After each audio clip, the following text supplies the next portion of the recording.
যোৱাকালি ৰাতি চিচি কেমেৰাত দেখুওৱা মতে কিমানত হ'ল দুইটা 53 মিনিটত মানে ৱাল পাৰ হৈ এজন চোৰ আহে। চোৰজনৰ পিন্ধনত আছিল লং পেণ্ট, জেকেট আৰু মুখত কাপোৰ বান্ধা আছিল। আহি পেলাই আমাৰ মছজিদৰ হাতত এটা কি লৈ আহিছিল, লোহাৰ এটা ৰড টাইপ আৰু কিবা বস্তু, স্পষ্ট হোৱা নাই। চিচি কেমেৰাত জুম কৰিব পাৰিলে অলপ স্পষ্ট হ'ব। আহি আমাৰ দান ভাণ্ডাৰৰ তালা ভাঙিছে, দান ভাণ্ডাৰ খুলিছে। আমাৰ এই মছজিদৰ দৰ্জা এখন ভাঙি পেলাই ভিতৰত সোমাইছে আৰু এই মেইন গেটৰো তেওঁলোকে আমাৰ এই তালাটো ভাঙি পেলাই সোমোৱাৰ প্ৰচেষ্টা কৰিছিল ইফালেদি, কিন্তু ইফালে সোমাব পৰা নাই।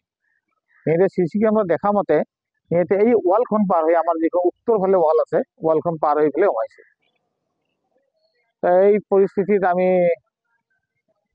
থানাত এজাহাৰ দিম বুলি ভাবিছোঁ, এতিয়াও দিয়া নাই, দিম দেখি আছোঁ আমি। এজাহাৰ দিম আৰু ওচি সাহেবক ক'লোঁ, তেওঁ মানুহ পঠাইছে, তেওঁ আহি পেলাই দেখি গ'ল। তেওঁলোকে আহি পেলাই অনুমানে কিমান পাব, 10-15 হাজাৰ মান পাব পাৰে হয়তো। বেছি টকা নাই দান ভাণ্ডাৰ, 10-15 হাজাৰত মেক্সিমাম 10-15 হাজাৰ। আমি সঠিককৈ কোৱা মুস্কিল দান ভাণ্ডাৰৰ ব্যাপাৰ। তবে আমি এটা মানে হেৰি কৰোঁ আৰু ঠিক দেখা পাওঁতো ইমান বেছি নাপায় তেওঁলোকে।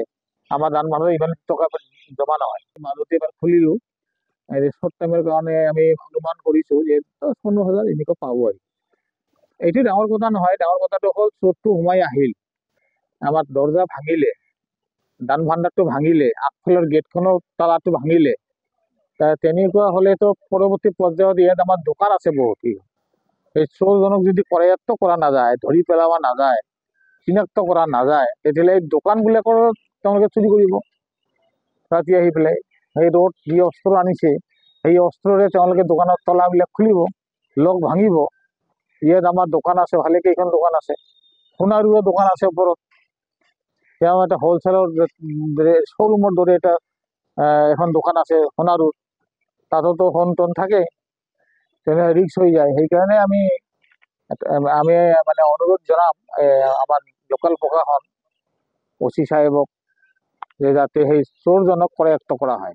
আমাৰ গোসাইগাঁও চহৰৰ মাজমজিয়াত থকা গোসাইগাঁও জামি মছজিদত যোৱা ৰাতি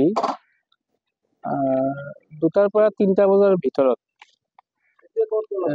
এজন চোৰ আহিছিল। সেই চোৰজনে ৰড হাতত দেখা পাইছোঁ আমি, কিন্তু আমি ভালকৈ চিনাক্ত কৰিব পৰা নাই। আহি কেনে আমাৰ গোসাইগাঁও জামি মছজিদত থকা ঘৰৰ দুৱাৰটো প্ৰথমতে তলাটো ভাঙি, তাৰপিছত দান ভাণ্ডাৰৰ তলাটো ভাঙি কিনে দান ভাণ্ডাৰত যিমান টকা আছিল সেই গোটেইখিনি টকা লৈ যায়। আৰু মূল দুৱাৰখনো খুলি তেওঁলোকে লণ্ডভণ্ড কৰিছে ভিতৰত, কিন্তু তেওঁলোকে একো পোৱা নাই। আমাৰ যিহেতু ভিতৰত কোনো পইচা নাথাকে। এনেকুৱা এটা ঘটনা মানে আমাৰ গোসাইগাঁও চাব ডিভিশ্যনৰ মহকুমাৰ অঞ্চলত দেখা গৈ আছে যে মন্দিৰ, মছজিদ এইবিলাকো চুৰি হৈ আছে। আৰু এই চুৰি হোৱাৰ কাৰণে এতিয়া মানুহৰ ঘৰতো চুৰি হ'বলৈ আৰম্ভ কৰিছে। এইটো খুব দুখজনক কথা। আমি আশা কৰিছোঁ আমাৰ জিলা প্ৰশাসন বা মহকুমা ডিপটি বা আমাৰ ওচি মহোদয় আছে, তেওঁলোকে যাতে এই চোৰৰ গেংটো অতি সোনকালে কৰায়ত্ব কৰে, এইখিনি আশা ৰাখিছোঁ। কাৰণ মছজিদৰ ভিতৰত বিজনেছ কমপ্লেক্স এটা আছে, তাতে দোকান আছে, এইবিলাককো আমাৰ এটা চিকিউৰিটিৰ প্ৰয়োজন। তো যি নহওক, আমি আশা ৰাখিছোঁ আমাৰ চোৰবিলাকক সোনকালে কৰায়ত্ব কৰিব লাগে আৰু উচিত শাস্তি বিহিব লাগে।